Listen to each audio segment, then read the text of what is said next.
ನಮಸ್ಕಾರ ವೀಕ್ಷಕರೇ. ಅಕ್ರಮ ಎಂಬ ಮಾತ್ರಕ್ಕೆ ಯಾವುದೇ ಕಟ್ಟಡಗಳನ್ನು ಕೆಡವಬಾರದು ಅಂತೇಳಿ ಬಿಬಿಎಂಪಿಗೆ ಹೈಕೋರ್ಟ್ ಒಂದು ಚಾಟಿಯನ್ನು ಬೀಸಿದೆ.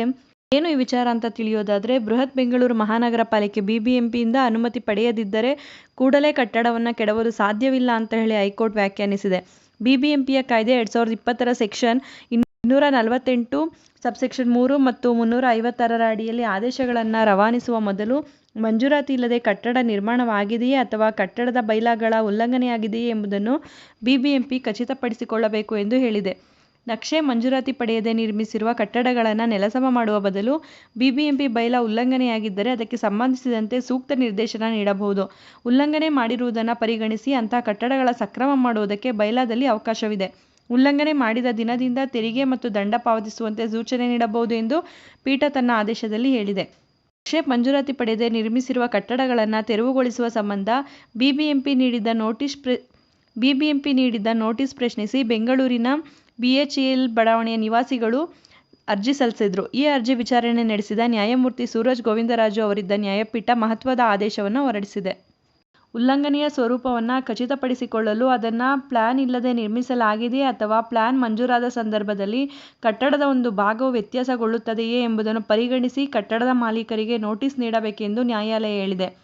ಬಿಬಿಎಂಪಿ ಕಾಯ್ದೆಯ ಸೆಕ್ಷನ್ 248 ಮತ್ತು 356 ಬಿಬಿಎಂಪಿ ಕಾಯ್ದೆ ಜಾರಿಗೆ ಬರುವ ಮೊದಲು ಕೆಎಂಸಿ ಕಾಯ್ದೆ ವಿಭಾಗ 321 ಸಬ್ಸೆಕ್ಷನ್ 3 ಮತ್ತು 462 ಇದು ನಿರ್ಮಾಣ ಹಂತದಲ್ಲಿಯೇ ಅಥವಾ ಯೋಜನೆ ಇಲ್ಲದೆ ನಿರ್ಮಿಸಲಾಗಿದೆಯೇ ಅಥವಾ ಉಲ್ಲಂಘನೆಯ ಸ್ವರೂಪದ ಹಿನ್ನಡೆಗೆ ಸಂಬಂಧಿಸಿದೆಯೇ ಎಂಬುದನ್ನು ವಿವರಿಸುತ್ತದೆ. ಮಂಜೂರಾದ ಯೋಜನೆಯನ್ನು ಉಲ್ಲಂಘಿಸಿದಾಗ ಅಥವಾ ಕಟ್ಟಡ ಬೈಲಾಗಳಿಗೆ ವಿರುದ್ಧವಾಗಿ ನಿರ್ಮಾಣ ಮಾಡಿದಾಗ ಕಾನೂನುಬಾಹಿರ ಅಥವಾ ಅನಧಿಕೃತವಾಗಿದೆ ಎಂದು ಹೇಳಬಹುದು. ಮಂಜೂರಾತಿ ಯೋಜನೆ ಪಡೆಯದ ಕಾರಣ ನಿರ್ಮಾಣ ಅಕ್ರಮ ಎಂದು ಹೇಳಬಹುದು ಎಂದು ನ್ಯಾಯಾಲಯ ತಿಳಿಸಿದೆ. ಬಿಬಿಎಂಪಿ ಅಧಿಕಾರಿಗಳು ನೀಡಿದ್ದ ಕೆಡವಲು ನೋಟಿಸ್ ಪ್ರಶ್ನಿಸಿ ಎಂ. ಚಂದ್ರಕುಮಾರ್ ಮತ್ತಿತರರು ಸಲ್ಲಿಸಿದ ಅರ್ಜಿಯ ವಿಚಾರಣೆಯನ್ನು ನ್ಯಾಯಮೂರ್ತಿ ಸೂರಜ್ ಗೋವಿಂದರಾಜ್ ಅವರ ಪೀಠ ವಿಚಾರಣೆ ನಡೆಸಿತ್ತು. ಅರ್ಜಿ ಸಲ್ಲಿಸಿ ಯೋಜನೆ ಮಂಜೂರಾತಿ ಪಡೆಯದೆ ನಿರ್ಮಾಣ ಮಾಡಲಾಗಿದೆ ಎಂಬುದು ಅರ್ಜಿದಾರರ ವಿರುದ್ಧ ಬಿಬಿಎಂಪಿ ಆರೋಪವಾಗಿತ್ತು. ಆದ್ದರಿಂದ ಇದು ಕಾನೂನುಬಾಹಿರ ಮತ್ತು ಕಟ್ಟಡ ಕೆಡವುವ ಅಗತ್ಯವಿದೆ ಎಂದು ಬಿಬಿಎಂಪಿ ವಾದಿಸಿತ್ತು. ಇದರ ಮುಖ್ಯ ಉದ್ದೇಶ ಏನು ಅಂದರೆ, ಹೈಕೋರ್ಟ್ ಹೇಳಿರೋವಂಥದ್ದು ಯಾವುದೇ ಒಂದು ಕಟ್ಟಡ ಬಿಬಿಎಂಪಿಯ ರೂಲ್ಸ್ಗಳೇನಿರುತ್ತೆ, ಕಟ್ಟಡಗಳ ಬೈಲಾದ ರೂಲ್ಸ್ ಏನಿರುತ್ತೆ ಅದಕ್ಕೆ ಅಗೇನೆಸ್ಟ್ ಆಗಿ ಹೋಗಿದೆ ಅಂದ ಮಾತ್ರಕ್ಕೆ ಅದನ್ನು ಕೆಡುವುದಕ್ಕೆ ಹೋಗಬಾರ್ದು.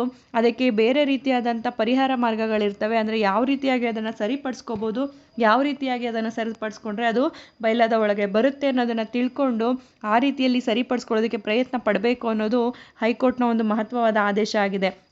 ಕೇವಲ ಕಟ್ಟಡಗಳನ್ನ ಕೆಡುವುದೇ ಬಿಬಿಎಂಪಿಯ ಗುರಿ ಆಗಬಾರ್ದು ಅನ್ನೋದು ಈ ಒಂದು ಆದೇಶದ ಮಹತ್ವವಾಗಿರುತ್ತೆ. ಈ ಒಂದು ಮಾಹಿತಿ ಉಪಯುಕ್ತವಾಗಿದೆ ಅಂತ ಭಾವಿಸ್ತೀನಿ. ಮತ್ತಷ್ಟು ಮಾಹಿತಿಗಾಗಿ ನಮ್ಮ ಚಾನಲನ್ನು ಲೈಕ್ ಮಾಡಿ, ಮತ್ತೊಬ್ಬರಿಗೆ ಈ ವಿಚಾರ ಉಪಯುಕ್ತ ಆಗುತ್ತೆ ಅನಿಸಿದ್ರೆ ಶೇರ್ ಮಾಡಿ. ಹೊಸದಾಗಿ ನೋಡ್ತಾ ಇರೋರು ಸಬ್ಸ್ಕ್ರೈಬ್ ಮಾಡಿಕೊಂಡು ನೋಡಿ. ಕಾನೂನಿನ ಜ್ಞಾನ ಪ್ರತಿಯೊಬ್ಬರಿಗೂ ಉಪಯುಕ್ತ ಆಗುವಂಥದ್ದು. ಬಿಡುವಿನ ಸಮಯದಲ್ಲಿ ಇಂಥ ಉಪಯುಕ್ತ ಮಾಹಿತಿಗಳನ್ನ ತಿಳ್ಕೊಳ್ಳೋದು ಪ್ರತಿಯೊಬ್ಬರಿಗೂ ಉಪಯುಕ್ತ ಆಗುತ್ತೆ ಅಂತ ಹೇಳಿ ಭಾವಿಸ್ತೀನಿ. ಧನ್ಯವಾದಗಳು.